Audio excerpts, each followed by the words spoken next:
pinapatawag natin hindi lamang ating mga sarili, kundi ang ating mga hindi nagkaunawaan o nakaalitan noong nakaraang taon. At sa pagdiriwang natin, Eid Mubarak, nahaharap tayo sa isang napakalaking pagsubok. Ang pagkakawatak-watak ng mga Pilipino.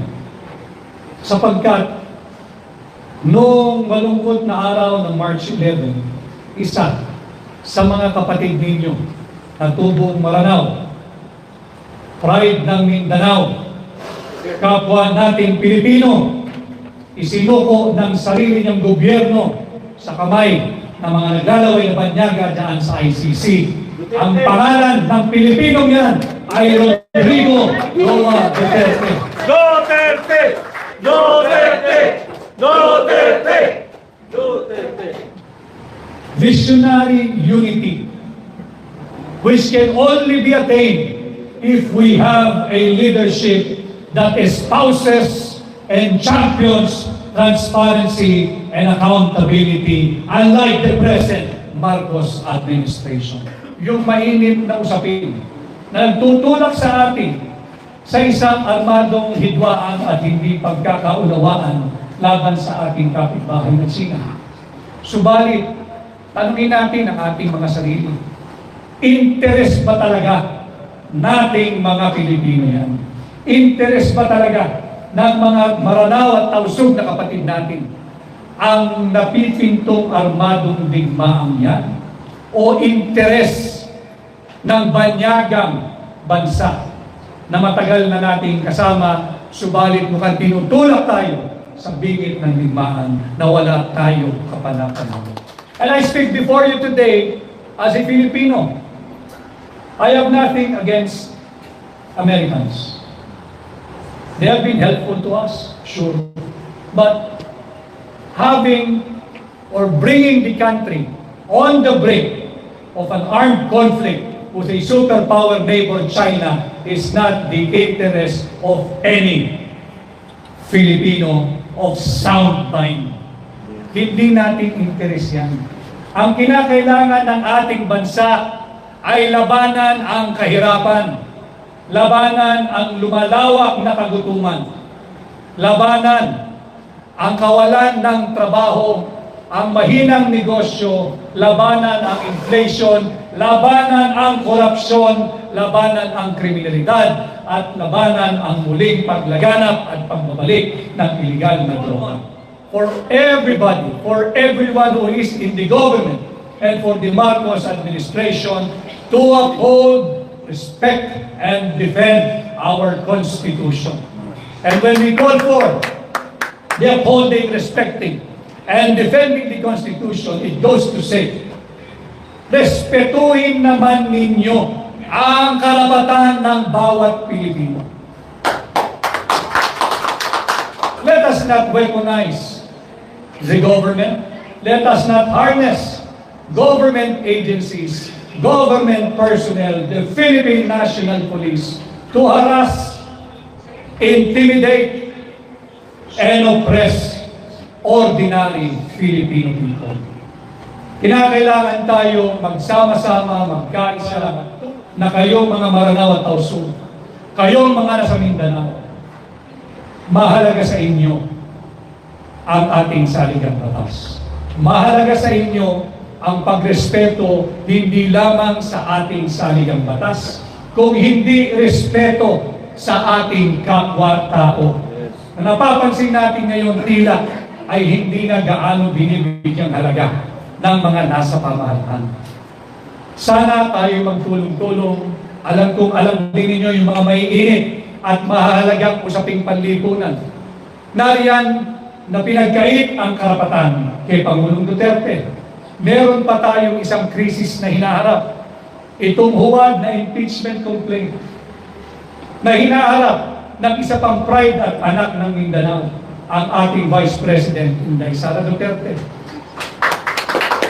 Nais kong ipaalala sa inyo na si Vice President Inday Sara Duterte ay hinalal, pinili, at pinahiram ng sagratong boto't mandato ng 32 milyong Pilipino. Subalit, Pilit na inanakaw ng iilang elitistang kongresista ang posisyon ng pangalawang Pangulo gamit ang impeachment complaint. Huwag tayong pumayag. Ating ipagtanggol ang sagradong mandato at tiwalang ipinagkatiwala ng 32 milyong Pilipino. At ako'y naniniwala, kung hindi man karamihan, marahil lahat sa atin sa bulwagang ito ay kabilang doon sa 32 milyong Pilipino. Tinig natin yan. Huwag nating hayaang nakawin ng iilang elitistang mambabatas, ng iilang elitistang kongresista dahil lamang sa kasakiman at sa pagnanais na mapanatili ang iisang angkan sa pwesto kahit labis-labis na sa 6 na taon na kanilang ang direksyong hinaharap ng ating bansa. Meron pa tayong ginintuang pagkakataon na baguhin ang maling direksyon ng ating bansa. Gamitin natin sa tama ang ating karapatang bumoto pagdating ng May 12, 2025. Solid Duterte.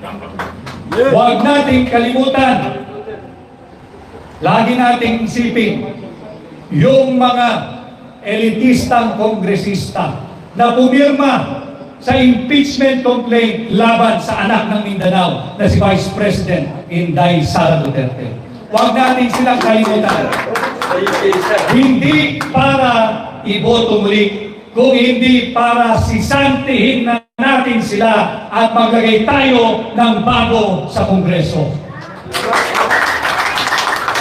Magkaisa tayo, iparinig natin ang nagkakaisang puot at hagupit ng damdaming Pilipino. Ang May 12, 2025 election, let us take this opportunity to fire them all out.